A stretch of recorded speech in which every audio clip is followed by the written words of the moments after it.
Olá, meu amigo e amiga, estamos de volta com mais um Portal do José, passando para dar uma atualizada nos últimos acontecimentos que estão aí no noticiário aqui do nosso país, nesse momento em que você certamente deve estar percebendo uma espécie de pasmaceira. Quando você navega pela internet, quando você assiste os telejornais à noite, quando você busca algum tipo de informação, mas essa percepção sua não está equivocada, não. Isso se deve muito ao fato da gente estar agora em recesso nos poderes legislativos, né, nos seus vários níveis, e também no judiciário. Isso faz com que muitas das criaturas, né, que fazem das redes sociais pautas com as suas insanidades, com seus discursos, com as suas presepadas, sobretudo na Câmara e no Senado, isso não esteja acontecendo agora. Então essa gente agora, além de estar sem o palco, eles estão ali com uma espada muito grande sobre as suas cabeças, porque a figura do inelegível está agora há 6 dias, se o Procurador-Geral da República atuar conforme diz a lei, como diz a Constituição, a sua missão institucional, enfim, para denunciar a Orcrim, que comandou o nosso país, chefiado ali pela figura do inelegível.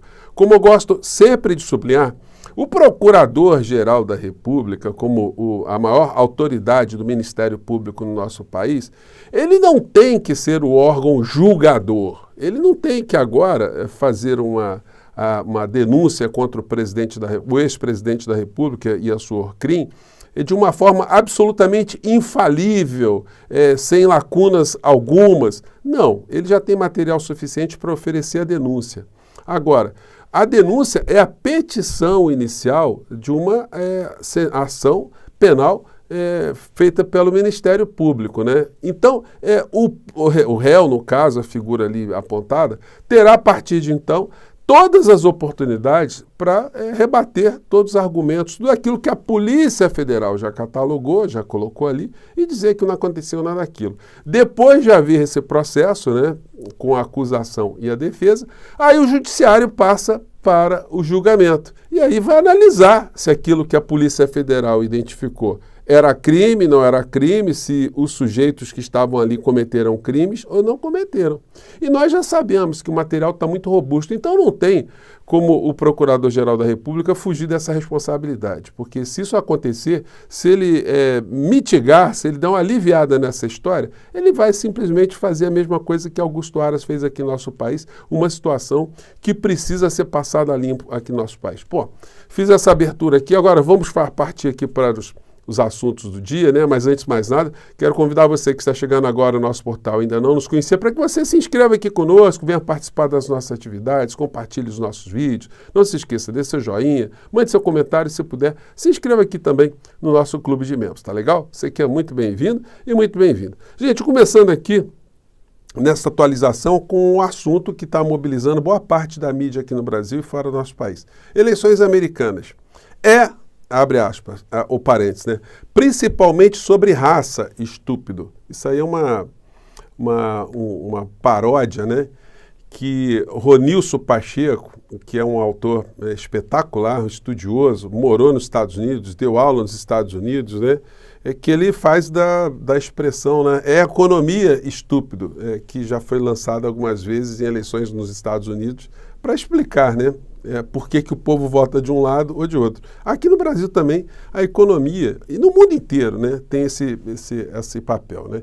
Então, fazendo essa breve explicação, o Ronilson Pacheco, ele levanta uma questão e faz uma crítica, né, que aqui no Brasil, uma coisa que está passando muito invisivelmente nas eleições norte-americanas, não está sendo detectada aqui no Brasil também, que é o elemento racial, de preconceito racial.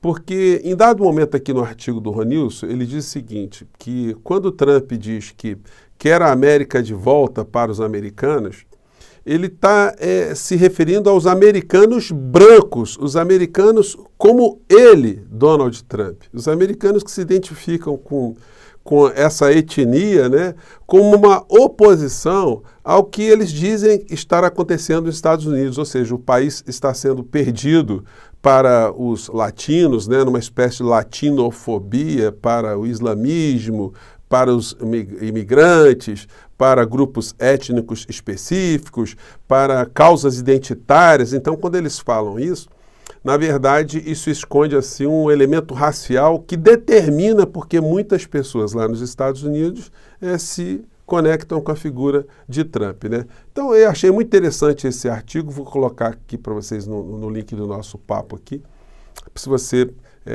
tiver chance e curiosidade de ler esse artigo todo, é muito interessante. Bom, entrando aqui algumas curiosidades, né? Socilas Malafaia não deu um pio desde que essa história do escândalo das joias teve mais tração, desde que a Polícia Federal entregou o inquérito concluído para o Procurador-Geral da República. Nem uma linha do senhor Silas Malafaia. E não é por ignorância do assunto, não, porque o inquérito foi disponibilizado, tem ali mais de 2.000 páginas. O senhor Malafaia podia ali, ele está sempre virulentamente falando desses assuntos para defender o inelegível, né?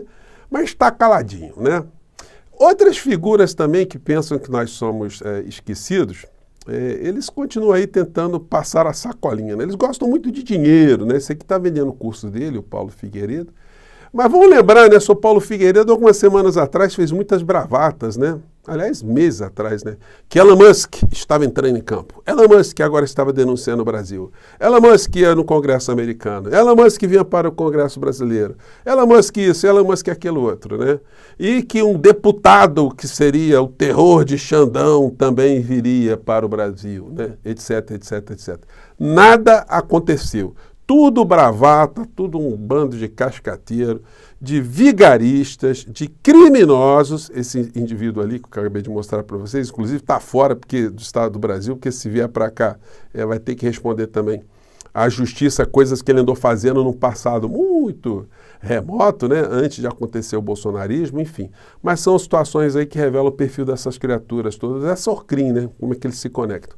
Bom, navegando pelas redes bolsonaristas, como eles têm falta de assunto, né, então eles, de vez em quando, surgem com essas criaturas aqui, com uma história surreal. Esse sujeito aqui, que eu já comentei com vocês, se apresenta como pastor, ele disse que o Lula morreu e quem está no lugar dele é um sósia que tem uma relação com a Janja, enfim, gente, é uma história escabrosa. E aí ele continua usando personagens cifrados que só aceita, né? A microseita que ele criou tem algum entendimento mais direto, né? Você já viu isso aqui no nosso portal, mas todo dia o cara chega e apresenta isso aqui, ó, dizendo que está havendo uma situação em curso e que o Lula vai ser derrubado, né? Vamos pegar um trechinho aqui. Atuais estavam hoje aqui em Nárnia Central, num baita corre-corre. E ainda virou assunto até de piada. Sim, o assunto é a declaração do podre em convocar seus pássaros na tal retomada da democracia e guerra contra o fascismo. O vagabundo vai abrir o fogo e tomar o reino à força. E vai contra tudo que vem dizendo, principalmente... Gente, é uma coisa muito grave, né? Tem um monte de gente que se identifica com isso, e a gente vai vendo aqui o chat do cara, tem gente que vai botando grana aqui no meio dessa história toda, né? Bom, então, enfim, vocês vejam o que nós ajudamos a dar uma brecada aqui no nosso país, né? Essa gente estaria no poder. Esse cidadão aqui, esse pastor que eu acabei de mostrar para vocês, hoje ele seria um alto funcionário no governo Bolsonaro, teria ali algum trânsito, né? Se ele quisesse, né? Evidentemente. Bom, espionagem de Lula pelos Estados Unidos é afronta à soberania nacional, diz presidente do PT. No X, a deputada federal Gleisi Hoffmann afirmou que as revelações sobre a arapongagem dos Estados Unidos desde que o presidente se filiou ao Partido dos Trabalhadores são gravíssimas. É que o Fernando de Moraes, biógrafo de Lula, ele descobriu, fazendo as pesquisas dele, que nos Estados Unidos existem mais de 800 documentos que comprovam a espionagem sobre a vida, os passos de Lula, desde as priscas eras, né? Desde quando ele começou no movimento sindical. Mas, olha, eu queria dizer para vocês o seguinte, deputada Gleisi, qual é a surpresa de saber que os Estados Unidos monitoram todos os países com os quais eles têm algum tipo de interesse, né?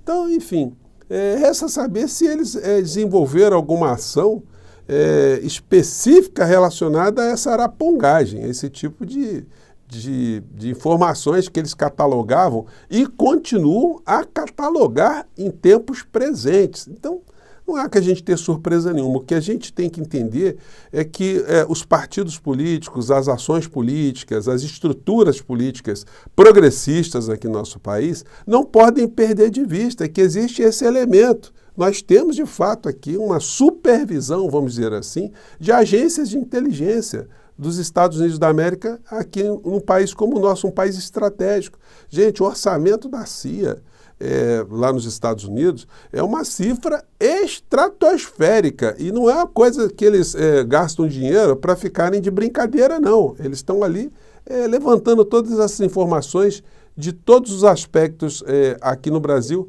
e fora do nosso país também, né? Bom, e para fechar o nosso papinho de hoje, exclusivo, matéria do antagonista Cruzeiro. Após lobby, clã Bolsonaro cria startup para explorar grafeno. Empresa chamada Bravo Grafeno está sediada em uma pequena sala de coworking na região administrativa de Águas Claras, no Distrito Federal. Então é o seguinte, essa gente gosta muito de dinheiro. É só isso que move o clã Bolsonaro, gente. É a empresa encabeçada aqui pelo Flávio Bolsonaro, né? Que é um exímio, né,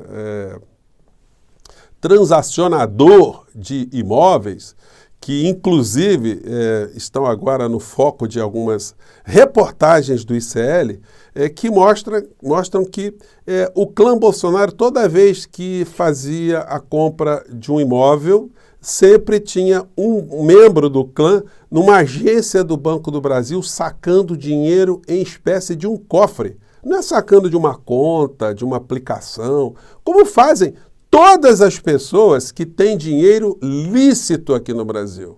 As pessoas que transacionam dinheiro ilícito, elas costumam tentar malocar dinheiro de uma forma não perceptível, não detectável, né?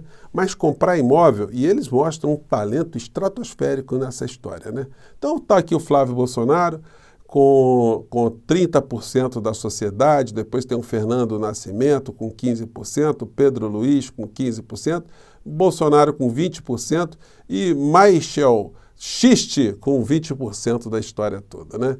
Então, nós vamos acompanhar aí algumas novidades em relação a esse assunto, né? Vamos agora ficar de olho o que tem por trás, né, dessa empresa para tentar explorar grafeno, né? O que já tem de desenhado? Porque, gente, vamos ser sinceros aqui, né? Essa gente não dá nenhum tipo de ponto sem nó, né? Eles não conseguem fazer nada sem nenhum tipo de planejamento, sem nenhum tipo de visão de como abocanhar mais dinheiro. O clã está sendo muito eficiente nisso, né? Mas isso pode ser interrompido mais cedo do que eles estão imaginando, né? Porque tem cadeia no meio dessa história, né? Bom, eu fico por aqui, espero ter dado aí uma boa atualizada com vocês e amanhã a gente volta, tá bom? Um grande abraço, tchau!